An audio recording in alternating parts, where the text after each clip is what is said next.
Donc, ce soir, on va parler de développer la confiance. Alors, c'est dans la partie 1, pourquoi organiser des séminaires?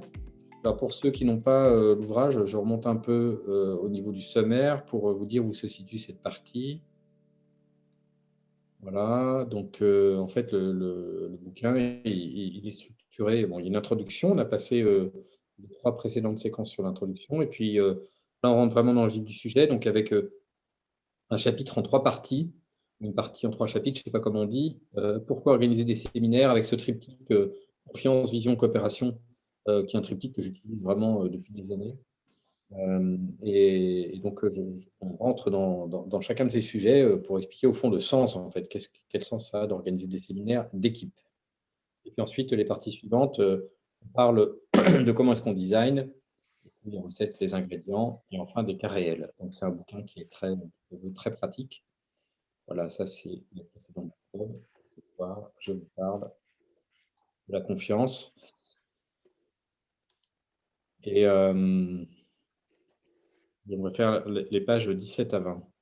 Donc la première chose que j'ai envie de vous dire, sans forcément rentrer dans tout le détail, c'est au fond la confiance, c'est probablement la demande la plus fréquente, en fait, qui s'adresse quand un client, quand un patron, quand un dirigeant ou quand un chef de BU parle de séminaire d'équipe. Une fois sur deux, il y a un sujet de confiance.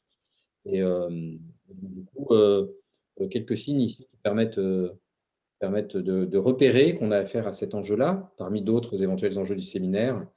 Donc, il y a plein de façons de les aborder. C'est, voilà, plein de monde dit dans cette équipe, il y a des clans, j'aimerais bien qu'on soit comme une équipe de rugby. Vous savez, moi, j'ai fait beaucoup de bateaux et sur un bateau, voilà, tout va très vite, on fonctionne bien ensemble, c'est pas fluide entre nous, les relations sont tendues, il y a des tensions, il y a des clans. Donc, ah oui, alors là, il y a une petite couronne, hein, parce que c'est le leader. Et donc, en fait, tout ça, c'est des indications. Hop là, je suis en blanc, ça va pas. Voilà, c'est des indications qui nous permettent de nous dire qu'en fait, on a un sujet de confiance. Voilà, au sens où on l'entend. Alors, enfin, en tout cas, au sens où Schutz le définit. Et donc, une première chose, c'est s'entendre sur qu'est-ce que c'est que la confiance. Et donc, je ne suis pas sûr que ce soit exactement ces mots, mais on ne doit pas être très loin. Et puis, il y a quelques Schutziens dans l'Assemblée qui me corrigeront éventuellement. Mais voilà, la première fois que j'ai entendu ça, je me suis dit, mais c'est vraiment lumineux de définir la confiance comme ça. Je veux dire, bah, je suis en confiance quand je peux aborder les problèmes ouvertement. Je suis en confiance avec quelqu'un quand je peux aborder ouvertement les problèmes avec lui en vue de les résoudre. Pas pour le descendre, pas pour qu'on se frite, mais juste je peux aborder les problèmes en vue de les résoudre. Et donc, euh, bah, on comprend bien quand on a dit ça que comme une grosse partie du travail d'équipe, c'est de coopérer sur des sujets, c'est de fonctionner ensemble sur des sujets. Si on ne sait pas aborder les problèmes simplement en vue de les résoudre, eh ben, on a du mal à être performant. Donc, on pourrait dire que la confiance est vraiment l'ingrédient essentiel de la performance. Alors ici, je vais vous commenter ces deux schémas. Je ne lis pas ligne à ligne aujourd'hui parce que je me suis dit que le chapitre est un peu long. Je préfère vous commenter les schémas. Et donc, je vais avoir plusieurs choses à vous commenter, ces deux schémas. Le circuit confiance qui est ici, là, à droite, avec les flèches que j'ai fait disparaître. Et puis le schéma de l'iceberg. Puis j'introduirai les 3 leviers qu'on a en séminaire pour développer la confiance. Donc, aujourd'hui, c'est plutôt rentrer dans qu'est-ce que c'est que cette histoire de confiance, essayer de la caractériser, essayer de comprendre ce dont on parle. Alors, voilà une relation compliquée ici, donc on va dire une relation qui n'est pas une relation de confiance. Alors, qu'est-ce qui se passe dans une relation qui n'est pas une relation de confiance? Hop, bah, voilà, on peut se dire, mais tiens, j'aborde tel aspect de la situation, est-ce que je vais être ne serait-ce que écouté? Est-ce que je vais être compris? Voilà. Est-ce que je vais avoir même la possibilité de m'exprimer pleinement? Ou est-ce que mon interlocuteur va m'interrompre dès que j'ai commencé à parler? Me dire, ça va pas passer ce que je vais dire. Ça va pas être recevable de mon interlocuteur. Ou alors, mes paroles vont être mal interprétées. J'ai vraiment peur que l'autre en face de moi voilà, interprète de travers ce que je veux dire. Et puis, je me pose la question de comment est-ce qu'il va me prendre et ça me préoccupe et en fait, ça bloque tout simplement le désir que je peux avoir d'aborder le sujet avec lui. Voilà. Et enfin, il faut que je trouve une façon diplomatique de dire les choses. C'est-à-dire, je passe de l'énergie, je consacre une grosse partie de mon énergie à chercher comment je vais dire les choses au point que ça me préoccupe vraiment, quoi. Oui. Donc, voilà des illustrations, hein. Il y aurait beaucoup d'autres formules à mettre là-dedans qui montrent ce que peut être une relation compliquée. Et je suppose que vous en aurez reconnu certaines dans vos réalités. Et à contrario, une relation de confiance, alors oui, la symbolique, hein, ici, vous voyez, la relation compliquée, c'est des méandres, quoi, hein, c'est compliqué, quoi. Voilà. Et une relation de confiance, le tuyau serait mieux s'il était en vert, mais on n'avait pas le code couleur vert dans le livre. Bah, au fond, je risque rien, quoi. Pas de risque, en fait, à aborder le problème. J'ai pas de risque à aborder les sujets. En fait, vous voyez, le canal de communication est assez direct et moi, je ne suis pas en danger dans la relation. Voilà, je suis pas en danger dans la relation. Donc, je peux aborder les problèmes simplement, sans me prendre la tête, sans chercher des formulations alambiquées, sans les contourner, sans consacrer tout un tas d'énergie. Je n'ai pas besoin d'élaborer des stratégies compliquées, vous voyez. En fait, je peux consacrer mon énergie à ce qui est important, c'est-à-dire au problème, pas à la façon de l'aborder. Et puis, l'autre bah, peut m'aider. En tout cas, on va être ensemble par rapport à ce problème. Ok. Donc, voilà, je sais que la personne en face, elle peut m'apporter quelque chose et c'est un allié. C'est un allié par rapport à ce problème. Voilà, donc on se dit, bah, évidemment, on rêve tous, en tout cas nos clients, puis nous aussi, hein, on rêve de relations de confiance, à commencer par les relations familiales peut-être. Et, euh, et comment se construit la confiance? Bah, une des difficultés, c'est que la confiance ne se décrète pas et elle se construit vraiment dans le temps. C'est c'est au fil des batailles menées ensemble, au fil des combats, au fil des échecs, au fil des expériences acquises que la confiance se construit. Alors, du coup, bah, comment est-ce qu'on peut développer la confiance dans un séminaire? Alors, du coup, pardon, je vais commenter ce schéma qui parle plutôt de la partie haute. Pardon. Donc, vous voyez ce que je viens de dire là, en fait, expliqué par le schéma qui est juste en dessous là. Hop, voilà.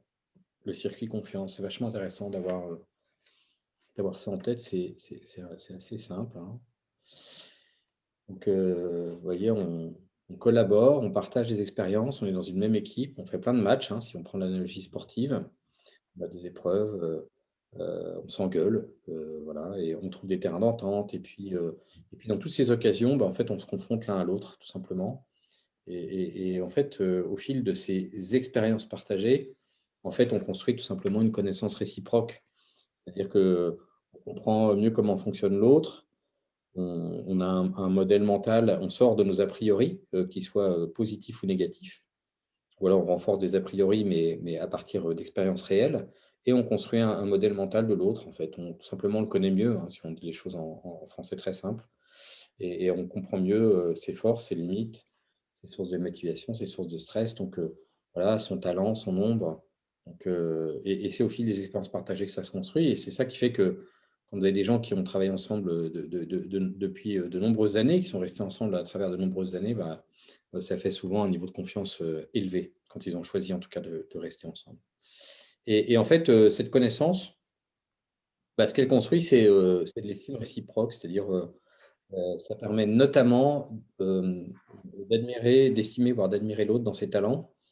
Et c'est là où c'est intéressant, c'est que le circuit, naturellement, il donne plus envie de travailler ensemble, ou alors de façon plus ciblée, vous voyez. Par exemple, quand on est dans dans un collectif, dans une boîte, et qu'on a le choix de ses partenaires, bah, on va choisir les personnes en fonction de la situation qu'on rencontre, et on se dit, tiens, lui, il va être bon pour faire ce truc, quoi. Et donc, du coup, si je suis plus sélectif dans les coopérations, quand je fais appel à telle ou telle personne, parce que je la connais mieux, bah, l'expérience partagée va être mieux réussie, et plus les expériences partagées vont être réussies, mieux je vais connaître l'autre, etc. Et donc, on est évidemment dans un cercle vertueux. Voilà. Et alors, on se dit, bah, ouais, une fois qu'on a dit tout ça, bah, c'est bien, sauf qu'on a un petit problème, c'est que on voit bien que ça prend du temps, quoi. Et donc, qu'est-ce qu'on peut bien y faire dans un séminaire? Comment est-ce qu'on peut développer la confiance dans un séminaire? Et quand on a 1 ou 2 jours. Et en fait, bah, c'est hyper simple. Moi, c'est une des premières choses que j'ai apprises, hein. Donc là, j'ai retranscrit vraiment fidèlement. Le levier sur lequel on peut agir, hein, en séminaire, c'est celui-là, c'est la connaissance réciproque. C'est-à-dire, dans un séminaire, on peut faire levier. Là, je vais faire un petit levier là. On peut faire levier sur la connaissance réciproque. C'est-à-dire, on peut accélérer cette connaissance réciproque. Et ce qui est assez surprenant, c'est que même dans des équipes qui sont assez installées, hein, c'est ce qui est écrit ici, euh, dans des équipes qui se côtoient parfois depuis de nombreuses années, en fait, si vous posez la question au leader de l'équipe et que vous lui dites, mais est-ce que vous vous connaissez bien? En général, la réponse va être oui. Vous voyez. Ah oui, on se connaît bien, ça fait des années qu'on travaille ensemble. Mais en fait, on se rend compte que cette connaissance est partielle, elle est très orientée. Et c'est amusant de se rendre compte qu'il y a des pans entiers de cette connaissance qui sont souvent absents. Donc, dans beaucoup d'équipes, les gens se connaissent bien, évidemment, sous l'angle de la fonction. Et aussi l'angle de la vie privée. Je sais que, j'en sais rien, moi, je sais que tu n'aimes pas passer tes vacances chez tes beaux-parents parce que, je sais pas quoi, moi, parce que ta belle-mère ceci, parce que ta belle-mère cela, parce que quand tu reviens de vacances, c'est ça dont tu me parles, en fait. Donc, on sait quand l'aîné passe le bac, ok, etc., etc. On sait qu'il y a 3 enfants.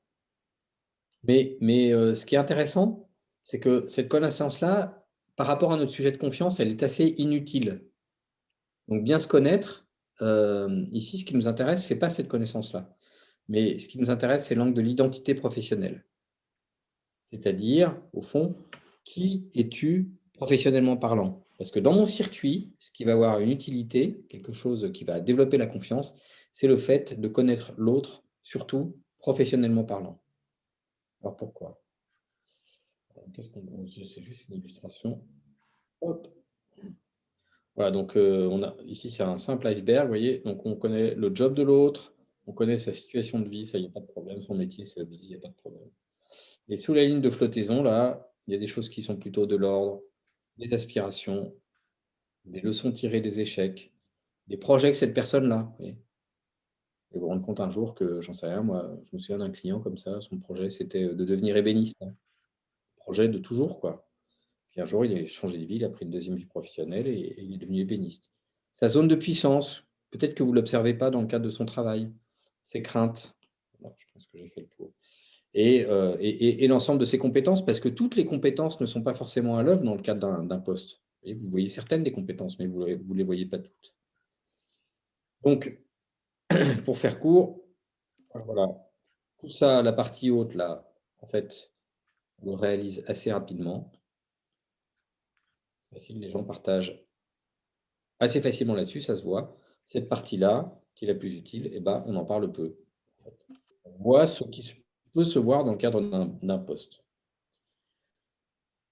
Et donc, ce qui va nous intéresser, nous, dans un cadre de séminaire, et ça va être ça, les 3 leviers que je développerai lors de la prochaine séance, hein, c'est de développer la connaissance mutuelle. Donc, qu'est-ce qu'on peut faire en séminaire pour développer la connaissance mutuelle? Moi, je connais 3 leviers.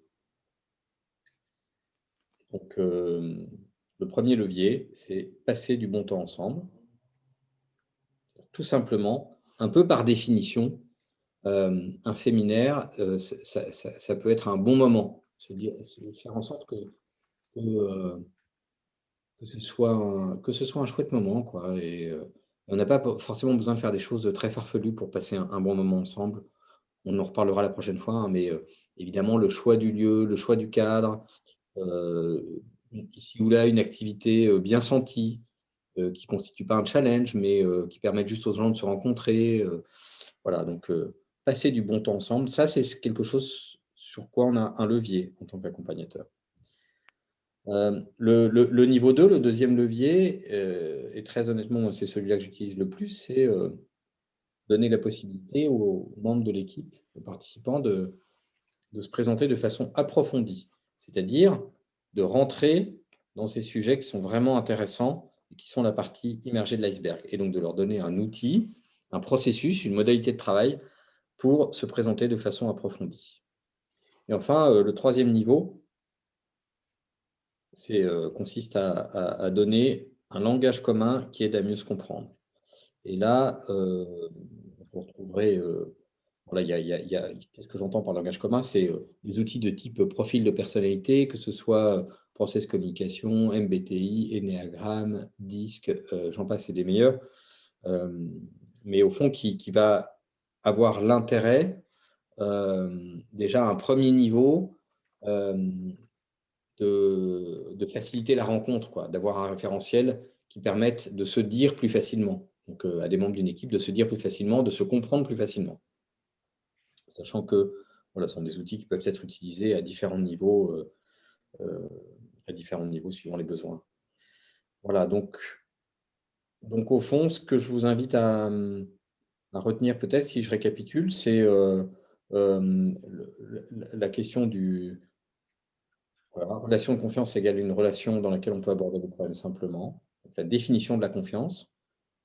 Le fait qu'il y a ce circuit confiance qui se fait naturellement à travers le temps. Sauf qu'en général, quand on nous sollicite pour développer la confiance, c'est soit qu'il y a besoin d'un accélérateur sur ce circuit de confiance, soit que quelque part, il est grippé.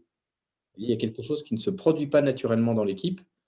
Et voilà. Ou alors, il peut y avoir carrément, et là, c'est un autre sujet qu'on n'aborde pas complètement ici, il peut être plus que grippé, il peut être coincé, quoi. On peut avoir affaire à une gestion de tension, mais ce n'est pas tellement ce dont je vous ai parlé ce soir. Là, je n'ai pas parlé de travail de régulation au séminaire. Ce soir, juste prendre l'enjeu qui est développer la confiance.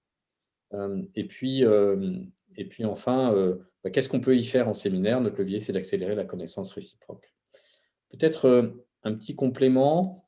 Je vais arrêter de partager mon écran. Voilà. 2-3 compléments sur des choses qui ne sont pas forcément écrites.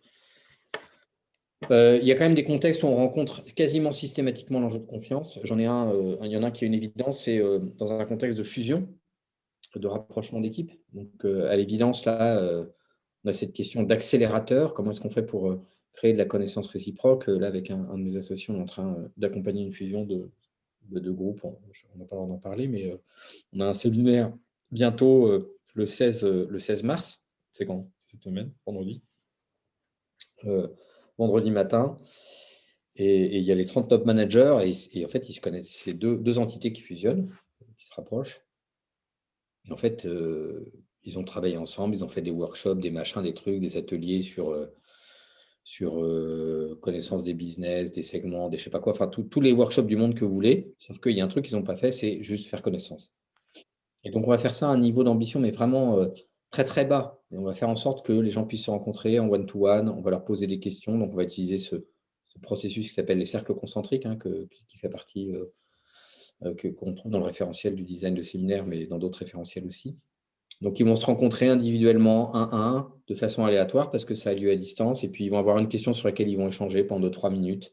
On va multiplier les contacts et ce petit truc qui peut paraître un peu gadget, en fait, ça va juste leur permettre de créer un peu plus de liens sur des sujets un peu légers. Voilà, donc ce n'est pas grand-chose. On fait ça dans un espace d'une demi-heure, qui est celui qu'on a bien voulu nous donner par rapport à tous les sujets business qui viennent occuper le devant de la scène. Mais on sent ça, on contribue un peu à la confiance. Voilà. Et il y a un endroit aussi, dans la formation design de séminaire, le cas que je prends souvent pour illustrer cet enjeu de confiance, c'est le cas d'une équipe de direction qui a été largement renouvelée. Donc, ça, c'est un autre enjeu. Vous voyez, il y a plein de gens qui sont arrivés. Un patron, il est arrivé à la tête de la boîte. Hop là, souvent, il commence par faire un peu de ménage. Hein. Il y a des gens qui s'en vont, il y a des gens qui arrivent, pouf, pouf. Et puis, à un moment, son équipe est à peu près stabilisée. Voilà, clairement, ne pas investir sur la confiance, c'est dommage, quoi. Et ce séminaire que je prends en exemple dans la formation, c'est un client justement qui avait dit, mais moi, le seul sujet de mon séminaire, c'est celui-là. Et de faire en sorte qu'on se connaisse suffisamment bien pour bien travailler ensemble. Voilà. Et donc, il faut qu'on fasse connaissance, on fait ça dans un endroit sympa, et puis on a vraiment investi sur la connaissance réciproque.